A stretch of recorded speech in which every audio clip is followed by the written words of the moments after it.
जाले आकाश नगर समझग संपत्ति सारी अतिर रूप संसार विचारो सब नर अरु नारी।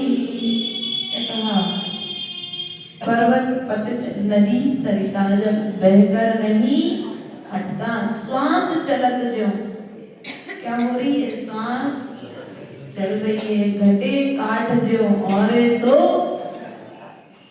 बताया था हमने कल, श्वासों के रहते हुए संबंधों का त्याग कर देना, वरना आज तो श्वास चल रही है, कल पूरी संपत्ति भी दे दोगे तो सामने वाला तुम्हें अपनी श्वासें देने वाला नहीं। इसलिए जीते जी जब तक श्वास है, आयु कर्म शेष है, तब तक इन श्वासों की कीमत कर लो। हमने अनंत काल से, अनादि काल से अन्य अन्य वस्तुओं की कीमत तो की है, लेकिन अपने श्वासों की कीमत नहीं की है। इसलिए प्रिय बंधुओं, ओस बूंद जो गले धूप में अंजलि, ओस की बूंद धूप में कितना समय लगता है? ठंड के दिनों में ओस की बूंद पेड़ों पर, पत्तों पर दिखाई देती है, लेकिन जैसे ही धूप होती है तो सूखने में, बोलो, सूखने में ज्यादा समय नहीं लगता है। उसी तरह से जब तक तुम्हारा आयु कर्म शेष है तब तक तुम समझ जाओ, वरना आयु कर्म जैसे ही समाप्त होगा फिर कोई तुम्हें बचाने वाला है क्या? संसार में सब कुछ अनित्य है। यहाँ पर अनित्यता की चर्चा हम यहाँ पर कर रहे हैं। जिस तन को तुम नहला रहे हो, धुला रहे हो, खिला रहे हो, पिला रहे हो, पहना रहे हो, वो तन भी तुम्हें छोड़कर, तुम तन को छोड़ करके जाओगे कि तन तुम्हें छोड़ करके जाएगा? आयु कर्म का पूरा होते ही तुम इस तन को छोड़ करके खूब नहला लो, खूब खिला लो, खूब सुला लो, बढ़िया एसी कूलर पंखा में खूब लीपा पोती कर लो। चेहरे पर अच्छा दिखना चाहिए। सो कुछ भी अच्छा प्रोडक्ट आया नहीं कि तत्काल हमारे घर में खूब पोतो, लेकिन वृद्ध अवस्था में यदि कोई श्रृंगार करके निकल जाए तो कैसा लगेगा?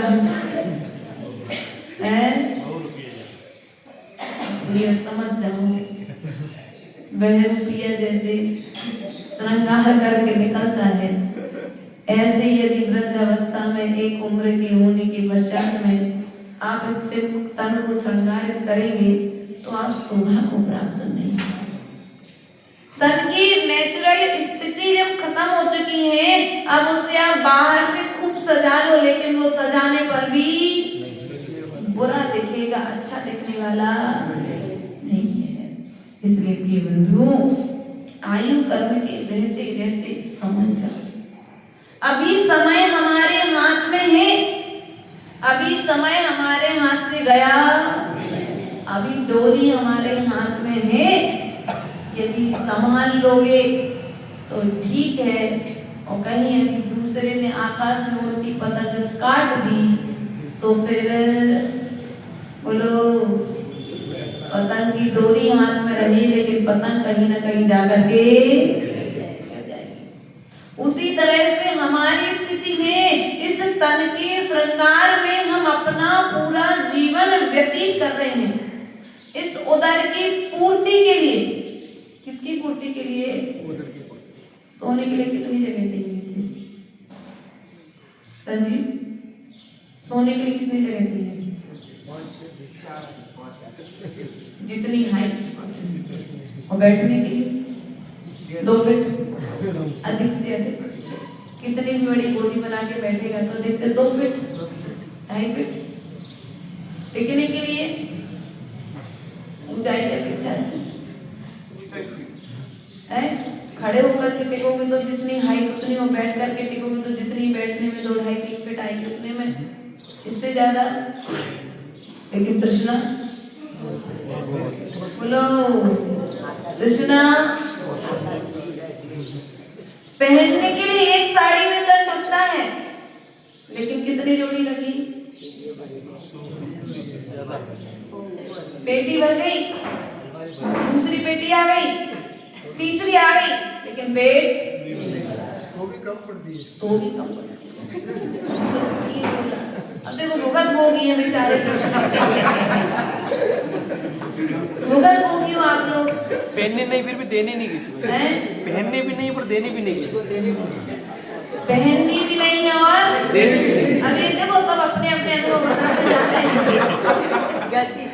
इसलिए देखो भैया, आज चौके में भोजन करने आ जाना,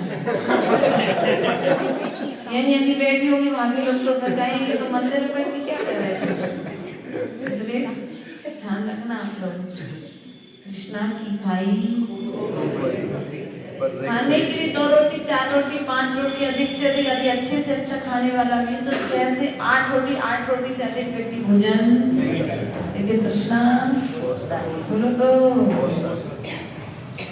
जरूरत थोड़ी की है, लेकिन तृष्णा इतनी बढ़ चुकी है हमारी कि जीवन भर व्यक्ति रोटी, कपड़ा और मकान किसके लिए भाग रहा है? पहनने के लिए कपड़े, खाने के लिए रोटी और रहने के लिए मकान, और तीनों हैं, लेकिन फिर भी उसके पास 4 हैं तो मेरे पास भी 4। उनका बच्चा अच्छी नौकरी करता है तो मेरा बच्चा भी अच्छी नौकरी। अब बच्चे की कैपेसिटी नहीं है, लेकिन फिर भी आप उसे जबरदस्ती पढ़ाई में लगाए हुए हो। माँ, वो पढ़ाई नहीं होगी, तुम्हारा बच्चा एक दिन थक जाएगा, और थक जाएगा, उसका ब्रेन काम करेगा और आउट ऑफ कवरेज, फिर डिप्रेशन की गोलियां, नींद की गोलियां देकर के तुम उसे स्वस्थ। जितनी क्षमता उतना काम करो, आयु कर्म के रहते हुए समझने का पुरुषार्थ। हम लोग भी क्या किया भैया, पता नहीं कितनी भवों के बाद ये मनुष्य पर्याय मिली है, सो उम्र नहीं देखी और माता पिता का प्रेम नहीं देखा, मोक्ष मार्ग देखा, और गुरु से दीक्षा लेकर के अपनी साधना के लिए, किसके लिए? तुम्हें सुनाने के लिए दीक्षा नहीं ली हमने। क्या ऐसा नहीं सोचना, कई लोग सोचते अरे प्रवचन दीक्षा ले लो तो कम से कम अपन अपनी बात अच्छे से कह तो पाएंगे। प्रवचन करने के लिए दीक्षा नहीं ली, दीक्षा अपने आपके परिणामों को संभालने के लिए ली है। इसलिए प्रतिपल पुरुषार्थ करो कि तुम्हारी एक भी श्वास अनर्थ दंड में ना चली जाए। यदि तुम्हारी श्वास किसी के भी बुरा सोचने में यदि जा रही है तो समझ लो वह श्वास तुमने अनर्थ दंड में लगा दी, भविष्य में आकर उसका फल तुम्हें भुगतना पड़ेगा। बुरा जो सोचन में चला, बुरा जो देखन में चला, बुरा ना मिलियो कोई, जो जग देखो छान कर मुझसे। अरे इतनी ईमानदारी, मुझसे बुरा ना कौन? मुझसे बुरा हम ये सोच रहे वो बुरे, वो अच्छी नहीं है, वो ऐसा करते, वो वैसा करते। अरे भैया, तुम अपनी श्वासों को दूसरों के देखने में क्यों लगाते हो? एक बार अपनी श्वासों को अपनी ओर लगा दो, अपनी ओर देखने में लगा दो, तो वे सांसें तुम्हें सिद्धत्व का कारण बन जाएंगी। और यदि इन श्वासों को दूसरे को निहारने में लगाओगे तो वे श्वासें तुम्हें संसार का कारण बन जाएंगी। इसलिए प्रिय बंधुओं, जैसे ओस का पानी अधिक समय तक नहीं ठहरता है, जैसे अंजलि में आया हुआ पानी अधिक समय तक अंजलि में नहीं ठहरता है, छिन छिन यौवन क्षीण होते हैं, क्या समझे प्राणी। जैसे वो क्या करता है शिल्पीकार, एक एक पत्थर, यहाँ पे ये कढ़ाई दिख रही ना, कैसे करी, छेनी लगाता गया और कढ़ाई जितनी बुराइयां थी सब, जितना पत्थर इसमें ज्यादा था उसने निकाल दिया कढ़ाई करने के लिए, तो खंबा अच्छा लगने लगा, है ना। लेकिन निकालते समय, बोलो, निकालते समय इस पत्थर में चोट, तब आकर के आज तुम्हारे नहीं तो दूसरा तो बोले अरे इतने सारे खंबे निकाल दो, नहीं तुम क्यों नहीं निकाल रहे खंभों को मंदिर से बाहर, खूब सारी जगह हो सकती मंदिर, क्यों नहीं निकाल रहे? क्योंकि हमारे पूर्वजों ने बड़ी मेहनत करके, मेहनत की कमाई इस विद्यालय को बनाने में लगाई है। एक एक खंबा, एक एक खंबे पर की गई कढ़ाई हमारे पूर्वजों के सपनों को साकार कर रही है। एक एक श्वास का प्रयोग उन्होंने जिनालय में किया है, और हमारी श्वासों का प्रयोग हम कहाँ पर कर रहे हैं? वो एक एक पत्थर को निकालता है शिल्पकार, तो प्रतिमा उकेट करके बाहर आती है, और हम अपनी एक एक श्वासों को खर्च करते चले जा रहे हैं, और उन श्वासों से हम क्या प्राप्त कर रहे हैं? खुद को ही पता है खुद का रिजल्ट, क्या प्राप्त कर रहे हैं? श्वासों को बर्बाद कर रहे हो कि सदुपयोग करते हो? सांसों को यदि स्वाध्याय में लगा रहे हो तो सदुपयोग कर रहे हो, सत्पुरुषों की सेवा में लगा रहे हो तो सदुपयोग कर रहे हो। यदि इतनी सांसों का दुरुपयोग कर रहे हो तो क्या होगा? कहाँ भोगना पड़ेगा जाकर के? ये आयु भी स्थायी रहने वाली। वह सनक चक्रवर्ती जिसके सौंदर्य की चर्चा स्वर्गों में चल रही थी, क्या? जिसके सौंदर्य की चर्चा स्वर्ग में चल रही थी, और जब उसके सौंदर्य की चर्चा स्वर्ग में चल रही थी तो देवों के मन में विचार आया कि इतना सुंदर है चक्रवर्ती, तो क्यों ना हम देखने के लिए चलें। तो दो स्वर्ग के देव उस चक्रवर्ती को देखने के लिए आए। तुम्हारे रूप को देखने के लिए भी आ सकते हैं, सावधान रहना। वो वहां से आए, चक्रवर्ती स्नान कर रहा था, और चक्रवर्ती जब स्नान कर रहा था तो जो द्वारपाल थे वहां झरोखे के वहां लगे हुए, तो तुमने कहा भैया अभी नहीं आप प्रवेश कर सकते। वो तो मनुष्य के वेश में आए थे, राजा साहब से मिलने का समय राज दरबार में आप पधारे। देवों से रहा ना गया, उन्होंने प्रक्रिया से सूक्ष्म रूप बनाया और छिद्र में से अंदर, और अंदर जब गए तो अंदर जाकर तुमने देखा कि राजा जल में जैसे कमल के पत्ते पर पानी की बूंदें शोभायमान होती है, ऐसे उस चक्रवर्ती के तन पर वह पानी की बूंदें मोती की तरह चमक रही थी। ऊपर से सूर्य का प्रकाश चमचमाता हुआ तेज शरीर का सौंदर्य देख करके देवों को लगा वास्तविकता में चक्रवर्ती बहुत सुंदर है। जाकर के वे वापस आ गए, चक्रवर्ती को पता भी ना चला, और चक्रवर्ती स्नान करके राजसभा में आया। और जैसे ही राज दरबार में आया तो वे दो वहां पर बैठे थे देव जो आए थे मनुष्य बन करके, तो उन्होंने अपने आने का सब चीजें बताई। तो ये नहीं बताया कि देव हैं, उन्होंने कुछ अपनी क्रिया वहां पर की, और बातों बातों में उनके मुख से निकल गया जो पहले था अब नहीं था। क्या? जो पहले था वो अब नहीं रहा, क्योंकि पहले राजा कोई रूप श्रृंगार के साथ में नहीं था, नेचुरल रूप में था। और अब जब राज दरबार में आए तो हार मुकुट क्रीम पाउडर सब कुछ लगा के आया होगा, सो नहीं रहा। उन्हें कुछ बात समझ में नहीं आई चक्रवर्ती को, ये कह क्या रहे जो पहले था वो नहीं रहा। तो उन्होंने राजा से कहा महाराज आप मुझे एक गिलास पानी और एक घास का तिनका, क्या? एक गिलास पानी और एक घास का तिनका बुलवा दीजिए। ठीक है, राजा साहब ने आज्ञा दी, और एक गिलास पानी और घास से एक छोटी सी डंडी आई, तिनका आया। उन दोनों देवों ने उस घास के तिनके को उस पानी के गिलास में डाला, और फिर सभासदों से पूछा कि बताओ इस गिलास में पानी कितना है? बोले गिलास पूरा भरा है। उनने तिनके को फिर डाला, फिर पूछा बताओ इस गिलास में पानी कितना है? बोले पानी भरा है। देव ने कहा पानी पहले जितना था उतना पानी अब उस गिलास में है क्या? नहीं है। तिनके के सहारे कुछ ना कुछ पानी तो कम हुआ है कि नहीं हुआ? लेकिन मालूम पड़ा क्या? बोलो, मालूम पड़ा क्या? बस जैसे उस तिनके के सहारे वह पानी गिलास से बाहर निकल गया लेकिन लोगों को ज्ञान नहीं हुआ, उसी प्रकार से हमारा आयु कर्म भी धीरे धीरे कम हो रहा है। लेकिन हमें मालूम शरीर धीरे धीरे क्षीण हो रहा है।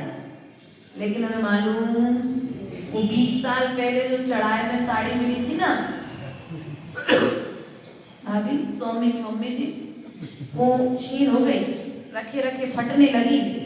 लेकिन वो गोदरेज में रखी साड़ी का कपड़ा रफ हो रहा है ये तो हमें दिखाई दे रहा है, लेकिन साड़ी के साथ साथ मेरा तन भी रफ होता चला जा रहा है ये हमें दिखाई, क्योंकि सदा से हमने इन आंखों से दूसरों को तो देखा है लेकिन इन आंखों से कभी हमने अपनी तरफ, इस टार्च के माध्यम से हमने जमीन को तो देखा है लेकिन कभी टार्च को अपनी तरफ लगा करके देखा क्या? बोलो, दर्पण में तुमने इस पुद्गल तन को तो देखा है लेकिन एक ही बार तुमने इस आत्मा को देखा क्या? आंख खोलोगे तो तुम्हें चेहरा दिखाई देगा और आंख बंद करोगे तो आत्मा दिखाई देगी। इसलिए यदि तुम्हें आत्मा को देखना है तो आंखें बंद करने का प्रयास करो, आंख बंद करके देखने का प्रयास करो, स्वयं को अनुभव करने का प्रयास करो। आत्मा भी अनुभूत होती है। यहाँ हवा है, मंदिर में हवा है, दिख रही, लेकिन अनुभूत ऐसे ही हवा दिखाई नहीं देती लेकिन अनुभूत होती है। इसी प्रकार से हमारी आत्मा है, आंखों से दिखाई नहीं देती लेकिन अनुभव में तो जब अच्छी विचार आते हैं मन कहता है नहीं चलो अच्छी बढ़िया, चलो एक उदाहरण दे देते आपको। प्रदूषण पर प्रारंभ हो गए और बाहर में बढ़िया कचौड़ी समोसे की दुकान लगती थी और रितेश भैया ने ले लिया उपास, माता जी अष्टमी का आज। अब जैसे मंदिर में आए उस समय बढ़िया मसाला बन रहा था, नजर चली गई लेकिन आज तो उपास है। जाते समय भी मन कहाँ गया? बोलो, गया ना? वो समोसे की सुगंध तुम्हारी ग्रहण इंद्रिय का विषय बनी और मन ने आकर के कहा यार देखो इतने गरम गरम समोसे हैं, आलू काय को पास करते हो? तो आत्मा ने आके कहा नहीं, तुमने आज नियम लिया है ना तो नियम को तोड़ना। मन तो आकर के तुमसे हर चीज चाहेगा लेकिन मन की बात मानोगी क्या? लेकिन आप लोग कर क्या रहे हो आज? बोलो, कहते ना मन मानी कर रहे हो आप, मन की बात मान करके चल रहे हो इसलिए संसार में डूब रहे हो। पानी में आती भंवर देखी? अभी हम लोग रोज जाते थे, बड़ौदिया में थे तो डैम निकला हुआ है वहाँ से, नहर में, तो नहर में देखते थे उसमें भंवर आती थी और ऐसे उस भंवर के बीच में कोई भी फंस जाए वो सीधा ऐसे। आप लोग भी बोलो, एक बार भावने पड़ी है तो संसार की भंवर में गोल गोल लगाई थी कि चौकोर करके लगाई थी? भंवर कैसे आती पानी में? ऐसी तुम लोगों की स्थिति है, एक बार तुमने भावने पड़वा ली, एक बार तुम्हारी भंवर पड़ गई है, अब संसार में डुबकी चाहो तो अगर पुरुषार्थ करोगे तो गुरु तुम्हारे लिए हाथ देने के लिए खड़े हैं कि भैया अभी भी मौका है, लेकिन फिर भी हम उस हाथ को पकड़ना नहीं चाहते हैं। संसार दशा का चित्र देखा है ना आप लोगों ने? संसार की स्थिति देखी कि नहीं देखी? क्योंकि प्रत्येक जीव की स्थिति यही है। एक उदाहरण कल मुझे बताया था। इस संसार में प्रत्येक जीव की स्थिति यही है कि वो जहां है वहीं पर खुश है, वो उससे आगे का विचार नहीं करता है।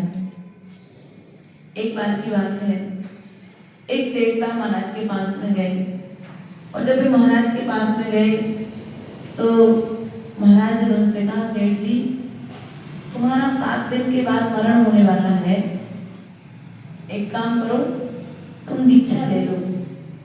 तो सेठ जी ने कहा, महाराज देखो इतना बड़ा व्यापार है, हम थोड़ा समेट लें फिर दीक्षा, 3 दिन का समय आप हमें दे दो। महाराज ने कहा ठीक है, 3 दिन तुम्हारे लिए दिए। 3 दिन निकल गए। 3 दिन में उस सेठ ने इतना पाप किया, इतना पाप किया, उसका व्यापार संबंधी जो सब चीजें थी उसने समेटने के निमित्त से बहुत पाप किया, और पाप करने के फल से उसने त्रिंच गति का बंधन कर दिया। अब मुनिराज के पास गया तो मुनिराज ने कहा कि अब तो दीक्षा नहीं ले सकते, मैं दीक्षा लेने के परिणाम ही नहीं होंगे। क्यों नहीं होंगे? क्योंकि तुमने त्रिंच गति का बंधन कर लिया है। तुम अपने ही घर में विष्टाग्रह में कीड़ा बनोगे। क्या बनोगे? 4 दिन बाद तुम अपने ही विष्टाग्रह में क्या बनोगे? कीड़ा बनोगे। अच्छा, सेठ को बड़ी चिंता हुई, इतना बड़ा घर बनाया और मुझे रहने के लिए लैट्रिन का स्थान मिलेगा, लैट्रिन के गड्ढे में मुझे रहना पड़ेगा। उसने अपने बेटे को बुलाया और अपने बेटे से कहा, बेटा देख, आज मैं मुनिराज के पास गया था और अवधि ज्ञान के बल पर उन्होंने मुझे ऐसा ऐसा बतलाया है, कोई बात नहीं, लेकिन जैसे ही मेरा 4थे दिन मरण होने के पश्चात में विष्टाग्रह में जन्म हो, तू डंडा लेकर के आना और मुझे मार देना। मार देना इसलिए मार देना जिससे मुझे अधिक समय तक उस विष्टाग्रह में नहीं रहना पड़े। अब बेटा यहाँ पिताजी का मरण हुआ, दाह संस्कार कराया, और दाह संस्कार कराने के बाद उसे कुछ दिन बाद याद आया कि पिताजी ने ऐसी ऐसी बात कही थी मरने के पहले। अब वो बच्चा खोजता हुआ उस विष्टाग्रह को उसने खुलवाया, वो खुलवा करके देखा तो असंख्यात कीड़े थे। उसमें एक कीड़ा बहुत उचक रहा था, उसने सोचा यही होगा पिताजी।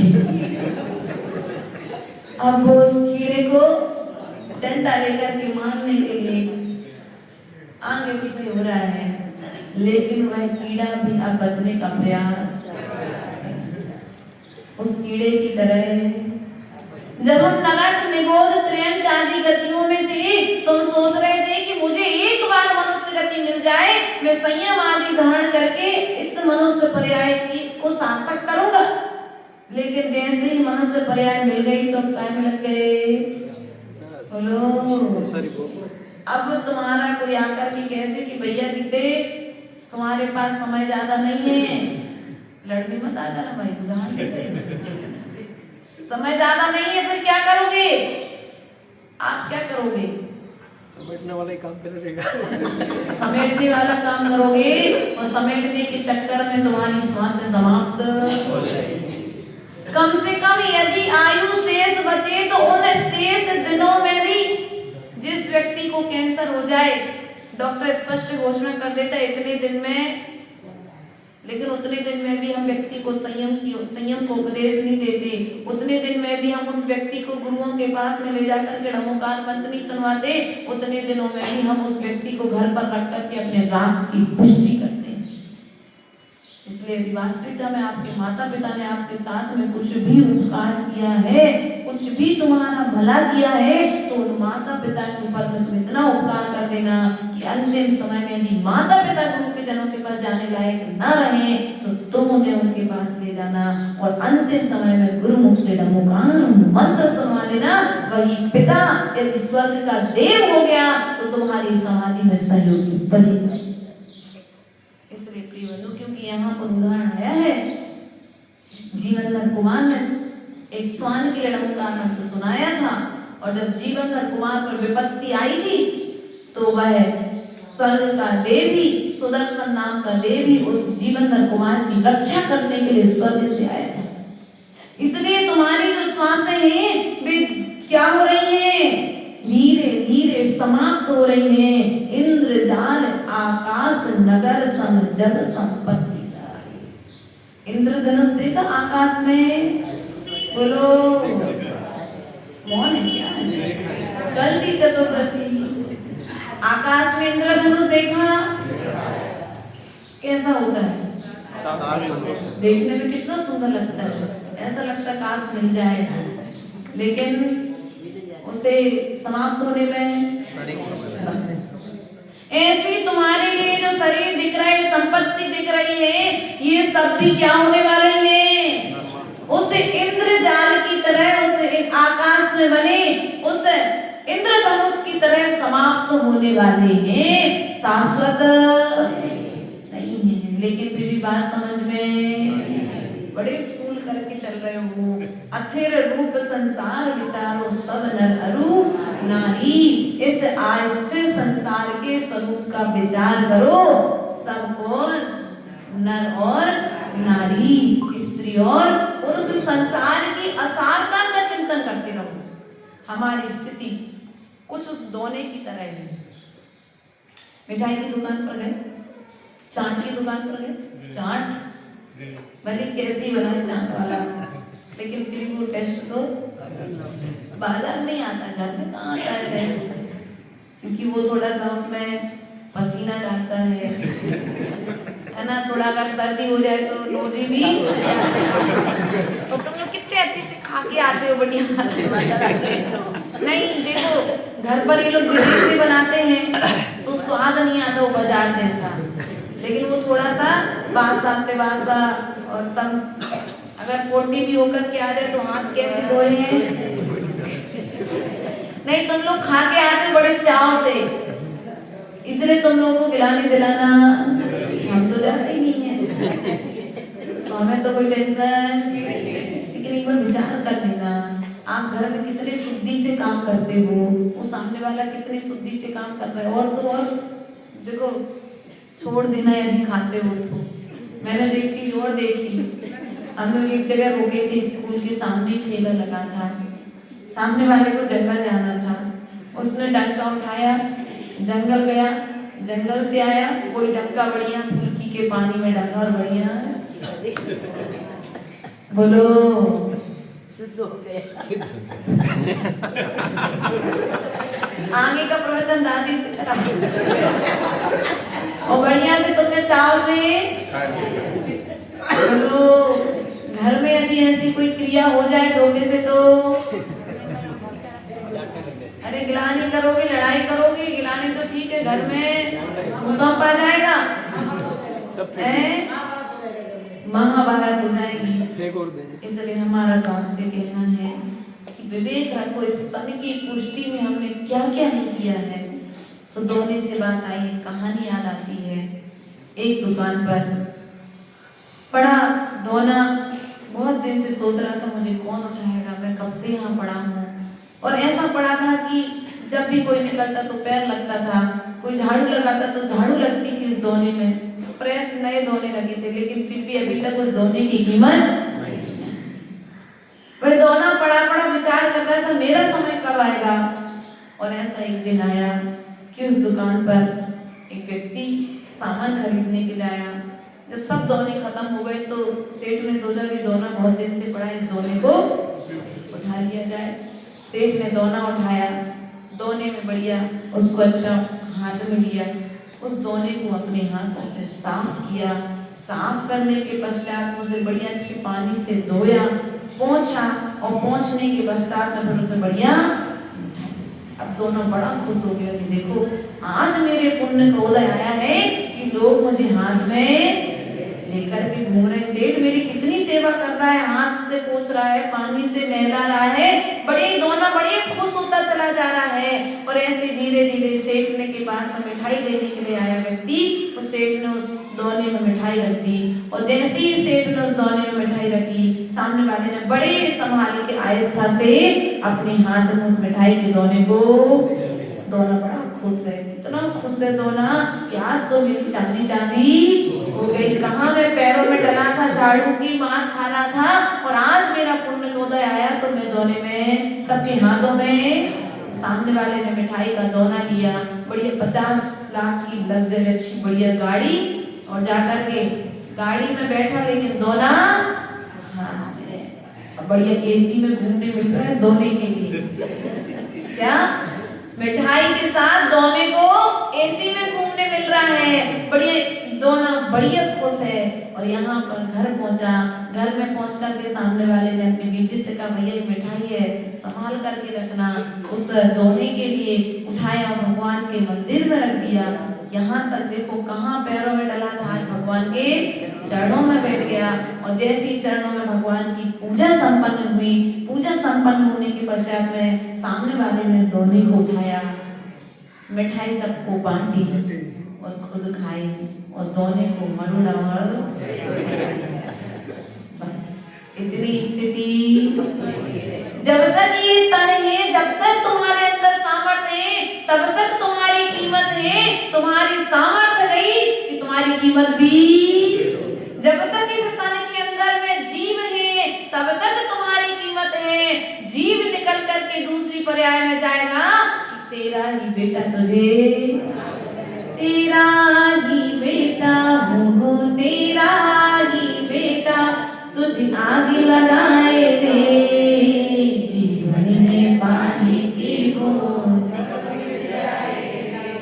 ने पढ़ा है ना, सुना है ना, एक बार हमारी कीमत भी श्वासों के रहते हुए है, इसलिए जीते जी अपने श्वासों की कदर कर लो। जब तक जीव है, जब तक तुम्हारा महत्व है, जीव निकल गया कि फिर इस तन के लिए भी क्या करोगे, मरघट पर बोलो तो ले जा करके तत्काल जला दोगे, समाप्त कर दोगे। और वह बेटा जिसके लिए तुमने जीवन भर कमाया, वो कमाने के पश्चात में क्या होगा, बोलो। वही बेटा कहेगा पिताजी को कैंसर है, बदबू आने लगेगी, इसलिए जल्दी लेकर के चलो। वही बेटा जिसके लिए तुम सब कुछ छोड़ कर के जा रहे हो, ये संसार का नियम है, इसलिए नियम ले, जीवन रहते रहते इस नियम को स्वीकार कर लेना, वरना फिर सब कुछ तुम्हारे हाथ से निकल जाएगा। इसलिए कहने का तात्पर्य बोल रही है, आज का सार यही है कि समय रहते संभल जाओ। तुम्हारा आयु कर्म शेष है, जब तक कुछ विशेष कार्य कर लो, वरना फिर अंतिम समय में कुछ विशेष कार्य कर नहीं पाओगे।